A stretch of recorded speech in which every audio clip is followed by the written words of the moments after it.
নমস্কাৰ।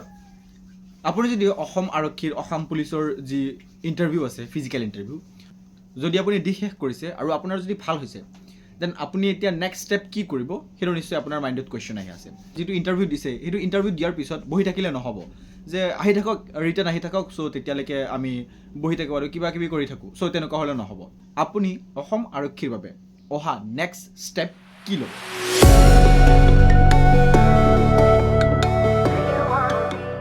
চ' আজিৰ এইটো ভিডিঅ' আপুনি আগলৈ কেনেকৈ আগবাঢ়িব ষ্টেপ বাই ষ্টেপ কেনেকৈ আপোনাৰ ৰিটেন এক্সামলৈকে তাৰ বিষয়ে আমি কথা পাতিম। অ'কে, ফাৰ্ষ্ট আপুনি যদি আপোনাৰ ভাল হৈছে ইণ্টাৰভিউ ফিজিকেল ইণ্টাৰভিউ দেন আপুনি এতিয়া কি কৰিব?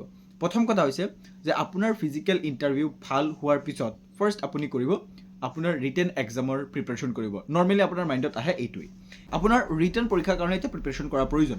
কিন্তু আচল কথাটো হৈছে যে আপুনি কেনেকৈ প্ৰিপেৰেশ্যন কৰিব, অৰ্থাৎ ষ্টেপ বাই ষ্টেপ কেনেকৈ আগবাঢ়িব।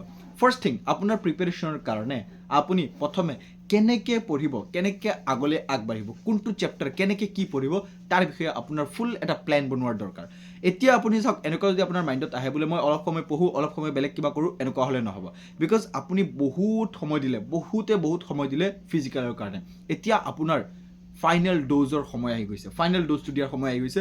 আপোনাৰ ৰিটেন এক্সামটোৰ কাৰণে আপোনাক নিজকে একদম এনেকুৱা প্ৰিপেৰেশ্যন কৰাৰ সময় হৈ গৈছে যে আপোনাক মানে কি ফুল কনফিডেণ্ট হ'ব লাগে যে মই ক্ৰেক কৰিম। ক্ৰেক হোৱা নোহোৱা এইটো পিছৰ কথা, কিন্তু আপোনাৰ কনফিডেণ্ট হ'ব লাগিব, ঠিক আছে। আৰু সেই তেনেকুৱা লেভেলৰ আপোনাৰ প্ৰিপেৰেশ্যন কৰিব লাগিব। আপুনি প্ৰিপেৰেশ্যন যদি তেনেকুৱা লেভেলৰ কৰে আৰু তেতিয়া যদি আপোনাৰ বেয়া হয় তাৰপিছত আপোনাৰ কোনো দুখ নাথাকিব, কাৰণ আপুনি প্ৰিপেৰেশ্যন কৰিছে, ঠিক আছে। যদি প্ৰিপেৰেশ্যন নকৰাকৈ বেয়া হৈ যায় তেনেহ'লে এইটো আপোনাৰ দুখ থাকিব। চ' ফাৰ্ষ্ট থিং আপোনাৰ প্ৰিপেৰেশ্যন কৰাৰ কাৰণে আপোনাৰ প্লেন লাগিব। অৰ্থাৎ প্ৰথমে আপোনাৰ প্লেন কেনেকুৱা লাগিব, আপোনাৰ জি কে কি আপোনালোকৰ চিলেবাছত আছে। জি কে আছে, ৰিজনিং আছে, ইংলিছ আছে আৰু মেথমেটিক্স আছে মেইনলি। এই চাৰিটাৰ ভিতৰতে জি কে জি এছৰ ভিতৰতে এই চাৰিটাৰ ভিতৰতে আপোনাৰ কুৱেশ্যন আহিব। আপুনি এতিয়া আপোনাৰ কিতাপ থাকিলে কিতাপ লওক, আপুনি অনলাইন এডুকেশ্যনটোক গ্ৰেপ কৰক। কেনেকৈ গ্ৰেপ কৰিব? বহুত ভিডিঅ' আছে ইউটিউবত, লাইক আমাৰ চেনেলতে আমি thousands of video' already upload কৰিছোঁ আৰু বহুত ভিডিঅ' আপলোড কৰা আছে আৰু কৰিম আমি, ঠিক আছে। আপোনালোকক এতিয়ালৈকে আমি ভালকৈ প্ৰিপেৰেশ্যন কৰাই গৈ আছিলোঁ আৰু এতিয়ালৈকে কৰাই গৈ থাকিম। চ' তাৰ বাবে আপুনি অনলাইন এডুকেশ্যনৰ যিটো স্ক'প সেইটো আপুনি গ্ৰেপ কৰিব লাগিব।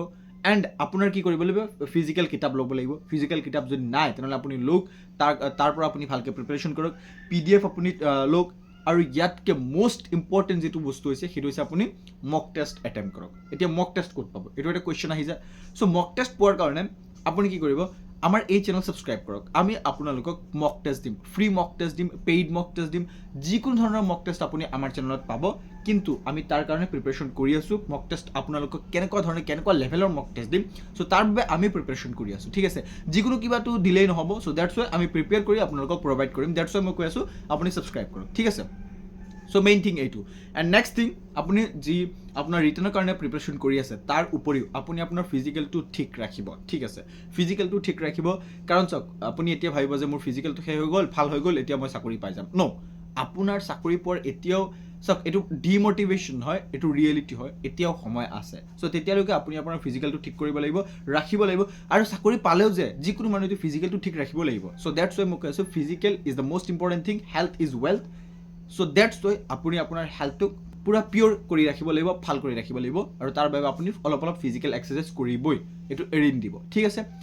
অ'কে, চ' এতিয়া আপুনি কেনেকুৱা ধৰণৰ কিতাপ পঢ়িব? আপুনি জি কেৰ কাৰণে ভাল ৰিচাৰ্চ কৰি ভাল কিতাপ লওক। আপুনি ৰিজনিঙৰ কাৰণে ভিডিঅ' আছে এইবিলাক চাওক, ইউটিউবত ভিডিঅ' বহুত পৰি আছে। আমাৰ চেনেলতো এতিয়া আমি ৰিজনিঙৰ ভিডিঅ' আপলোড কৰিম। মেথছৰ কাৰণে থাউজেণ্ডছ অফ ভিডিঅ' আছে ইউটিউবত, আপুনি চাওক। আৰু ইংলিছৰ কাৰণে থাউজেণ্ডছ অফ ভিডিঅ' আছে। চ' অনলাইন যদি কোনোবাই ভালকৈ প্ৰিপেৰেশ্যন কৰে তাৰ প্ৰিপেৰেশ্যনো ভালকৈ হৈ যাব। অ'কে, চ' আই হোপ আপোনালোকক মই ক'ব পাৰিছোঁ যে আপোনালোকে এতিয়া কেনেকুৱা ধৰণে ষ্টেপ বাই ষ্টেপ যাব। ফাৰ্ষ্ট আপোনাৰ এটা প্লেন বনাব লাগিব, আপুনি কিমান সময় পঢ়িব, কেনেকুৱা সময় পঢ়িব। আৰু মেইন থিং, আপোনাৰ এতিয়া কি কাম, খোৱাৰ বাহিৰে আৰু পঢ়াৰ বাহিৰে আৰু কিবা কাম আছে নেকি? আপুনি একো কাম কৰা নাই, আই ন' আপোনাৰ একো কাম নাই, বিকজ আপুনি অসম আৰক্ষীৰ পৰীক্ষাৰ কাৰণে প্ৰিপেৰেশ্যন কৰি আছে আৰু একো নাই, ঠিক আছে। এই 2-3 মাহ আপুনি একদম শেষ কৰি দিয়ক। অ'কে, চ' আই হোপ আপোনালোকক মই বুজাব পাৰিছোঁ। থেংক ইউ ছ' মাছ। এই ভিডিঅ'টো ইমানখিনি চোৱাৰ বাবে আপোনাৰ লগত মই আকৌ লগ পাম আৰু এটা ভাল ইম্পৰ্টেণ্ট ভিডিঅ'তে। তেতিয়ালৈকে আপুনি ছাবস্ক্ৰাইব যদি কৰা নাই ছাবস্ক্ৰাইব কৰক। Thank you so' much. জয় আই অসম।